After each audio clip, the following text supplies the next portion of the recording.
পাশির পক্ষ থেকে আমিরে জামাত ডাক্তার শফিকুর রহমান আমাদের কান্নায় সাড়া দিয়ে আমাদের সাথে এই জনসমুদ্রের সাথে একাত্মতা ঘোষণা করে আমাদের সাথে শরীক হয়েছেন। গত 16 বছর লালমনিরহাটবাসীর চোখের পানি পড়েছে, এ পানি গণভবন পর্যন্ত পৌঁছে নাই। আমরা লালমনিরহাটবাসী আর কাঁদতে চাই না, আমরা আমাদের উন্নয়ন দেখতে চাই। প্রধান অতিথির আগমন, আমিরে জামাতের আগমন, লালমনিরহাটবাসীর পক্ষ থেকে লাল গোলাপ শুভেচ্ছা। আমিরে জামাতের আগমন, আমিরে জামাতের আগমন, শফিক ভাইয়ের আগমন, আমিরে জামাতের আগমন, লালমনিরহাটবাসীর পক্ষ থেকে লাল গোলাপ শুভেচ্ছা। নারায়ে তাকবীর।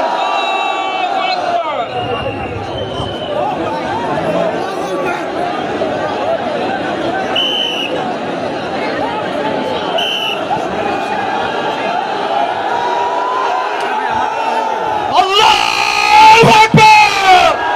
নারায়ে তাকবীর। আমিরে জামাতের আগমন, লালমনিরহাটবাসীর পক্ষ থেকে লাল গোলাপ শুভেচ্ছা।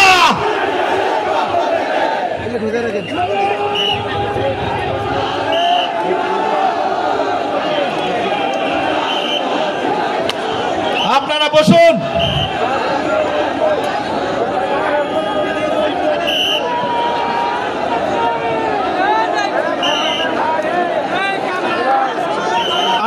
আমি বলছিলাম যে 16 বছর লালমনিরহাটবাসী কেঁদেছে, তাদের চোখের কান্না দেখার কেউ ছিল না।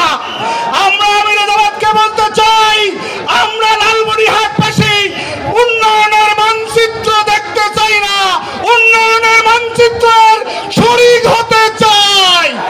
আপনি সরকারের সাথে কথা বলবেন, আমার বুড়িমারি স্থলবন্দর থেকে লালমনিরহাট পর্যন্ত 16 বছরে অসংখ্য মানুষের জীবন গেছে সরু রাস্তার মধ্যে। আমরা বুড়িমারি থেকে লালমনিরহাট ফুল লেনে উন্নীত করতে চাই। আপনি জানেন তিস্তা পারের মানুষ এই তিস্তার ভাঙনে নিঃশেষ হয়ে গেছে। আমরা এই সরকারের আমলেই তিস্তা মহাপরিকল্পনা বাস্তবায়ন দেখতে চাই। এখানেই শেষ নয়, আমার লক্ষ লক্ষ কৃষক নিঃশেষ হয়ে গেছে, তাদের পুনর্বাসনের ব্যবস্থা করতে হবে। আপনি জানেন তিস্তা ব্যারেজ আমার হাতীবান্ধা উপজেলায় অবস্থিত। আমরা জেনেছি চীন সরকার 1000 শয্যার হসপিটাল তিস্তা বাঁধের উপর নির্মাণ করার সিদ্ধান্ত নিয়েছে। যে বুকের উপর তিস্তা ব্যারেজ আছে, সেই বুকের উপর আমরা হাসপাতাল নির্মাণের আহ্বান জানাচ্ছি। সংগ্রামী ভাইরা, আমার বুড়িমারি স্থলবন্দর বাংলাদেশের একমাত্র স্থলবন্দর, যার সংযোগ ইন্ডিয়া, নেপাল এবং ভুটানের মধ্যে অবস্থিত। এই স্থলবন্দর ধল্লা নদীর তীরে অবস্থিত। সেই স্থলবন্দরে যদি একটি অর্থনৈতিক জোন প্রতিষ্ঠা করা হয়, তাহলে লালমনিরহাটবাসীর বেকারত্বের সমাধান হবে।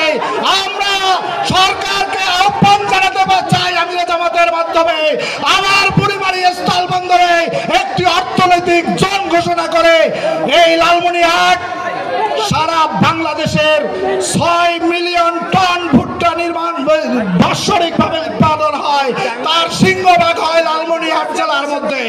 আমরা এই ভুট্টার প্রসেসিং এর জন্য এই লালমনিরহাটে একটি অর্থনৈতিক জোনের দাবি জানাচ্ছি। সংগ্রামী ভাইরা, আমি কথা শেষ করতে চাই এই বলে, লালমনিরহাট বুড়িমারি স্থল বন্দর যেখানে প্রতিদিন লক্ষ লক্ষ যাত্রীরা আসা যাওয়া করে, সেখানে বুড়িমারি এক্সপ্রেস নামে একটি ট্রেন দিয়ে 1 বছর হয়ে যায় বুড়িমারি পাটগ্রামবাসীর সাথে তামাশা করা হচ্ছে। আমরা বুড়িমারি এক্সপ্রেস লালমনিরহাট পর্যন্ত, বুড়িমারি পর্যন্ত যেতে এবং দেখতে চাই। শুধু এখানেই নয়, লালমনিরহাটে যত ট্রেন আছে এই বুড়িমারি স্থল বন্দর পর্যন্ত সকল ট্রেনের সংযোগ পরিশেষে উত্তরবঙ্গের সিংহপুরুষ বাংলাদেশ জামাত ইসলামীর সাবেক ভারপ্রাপ্ত সেক্রেটারি জেনারেল এটিএম আজহারুল ইসলামকে নিঃশর্ত মুক্তি দিয়ে বৈষম্য মুক্ত বাংলাদেশ, শহীদ আবু সাঈদের রক্তের ঋণ পরিশোধ করার আহ্বান জানিয়ে আমি সবাইকে ধন্যবাদ জানিয়ে আমার কথা শেষ করছি। আল্লাহ হাফেজ। বাংলাদেশ জিন্দাবাদ, বাংলাদেশ জামাত ইসলামী জিন্দাবাদ। আসসালামু আলাইকুম ওয়া রাহমাতুল্লাহি ওয়া বারাকাতুহু। সংগ্রামী ভাইরা, এ পর্যায়ে বক্তব্য রাখবেন বাংলাদেশ জামাত ইসলামী